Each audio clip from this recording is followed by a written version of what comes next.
White oppressive forces are waging a covert war against our culture that most of us don't understand. This war's deterioration of our culture is easily seen, but most of us don't understand how it's being done. This is why those who know must teach. African proverb. Today we're talking about structural cultural stupidity. This is when a targeted population has been made to behave in ways that contradicts how they would usually behave in opposition to their values. Such a scene, for example, where in which African Americans used to hate the N-word, now millions now insist on calling themselves niggers. Even intelligent people can be made to do and believe stupid things when those stupid things have been normalized within their culture. Here's how to create cultural stupidity. You first strip a targeted population of their true history, culture, identity, and knowledge of themselves. Then you systematically feed them idiotic ideologies. You then provide a media platform to the ignorant ones among the targeted population that have accepted the idiotic beliefs. And you deny a media platform from the intelligent ones that rejects the idiotic beliefs. This elevates the idiotic ideology above the critiques made by the intelligent ones, thus allowing the idiotic ideology to prevail throughout the culture and become normalized. This then causes the ignorant ones to become overconfident in their idiotic beliefs and causes the intelligent ones to become intimidated. When intelligent people feels intimidated, they become silent. This allows the idiotic ideology to prevail throughout the targeted population's community, creating cultural stupidity. This is precisely what white oppressive forces have done to the African American culture. After having stripped us of our true culture and identity, they've spread lots of idiotic ideologies into our communities. They then provided national media platforms to those Black people that have accepted the idiotic ideologies and denied it from the intelligent ones of us that have critiqued the negative ideologies. This emboldened the ignorant ones and silenced the intelligent ones, thus making the idiotic ideologies become normalized within the African American culture. Case, point, and proof. There are in fact millions of African Americans that knows that it's stupid to call ourselves niggers and therefore never uses the N-word. Moreover, these millions of African Americans are able to present logical, intelligent explanations why we should not call ourselves niggers. However, by denying us of a national media platform while only showcasing the ignorant ones that believes the false ideology that we made the N-word ours and that using it now empowers us, this has created a setting where the N-word has become normalized within our culture.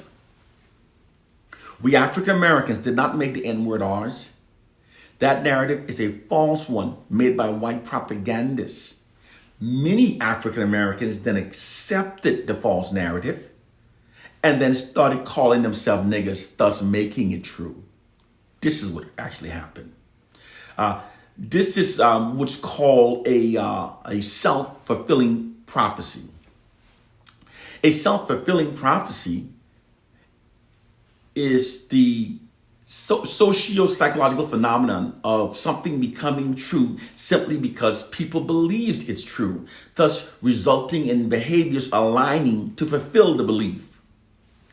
The white society's lies become our truths. Here's another example of a self-fulfilling prophecy created by white propagandists. African Americans have routinely reported crimes to police for a very long time. However, white propagandists created the false narrative that African Americans live by a no snitching policy. Many African Americans subsequently accepted that false narrative that we live by a no snitching policy and stopped reporting crimes. These African Americans started functioning based upon the false narrative, thus making it true. This acceptance of the false narrative then negatively impacts the African American culture because when we stop reporting crimes, the crime rates within our community increases. The white society's propaganda lies becomes our truths. And white propagandists also constantly inundates us with false negative narratives about ourselves that keeps us demoralized, divided, and self-loathing. They keep us believe that we are our own worst enemies because it keeps us, our collective aggression, shifted from the white society and redirected towards ourselves. White oppressive forces are waging a sophisticated covert war against black people that most don't understand. The African American culture is being covertly negatively steered by false narratives that are being systematically fed into our communities by white propagandists. It's information warfare. Information warfare is the manipulation of information trusted by a targeted population without their awareness, that are designed to make the targeted population think and behave in ways that are against their own interests and that instead serves the interests of those who are conducting the information warfare. We must elevate our minds. Although most African Americans do not experience the type of blatant white racist subjugation tactics as our grandparents did, we, however, still do experience it. White racist subjugation tactics are now deployed with such sophistication that they're no longer easily recognized nor easily comprehended by their black victims. This makes them the most effective ways of subjugating black people, because this allows the white oppressive forces to subjugate black people without any protest nor resistance. White racism is now deployed through an ideological subversion information warfare. Ideological subversion destroys the people from within by changing them to think and behave in ways that are against their own self-interest. Ideological subversion is an offensive psychological warfare tactic that uses misinformation and disinformation as a weapon to change people's behaviors and beliefs in ways that are against their own self-interest. This system is so effective that it negatively manipulates black people to such an extent that despite an abundance of available information, no one is able to come to any sensible conclusion in the interest of defending themselves, their families, and their communities.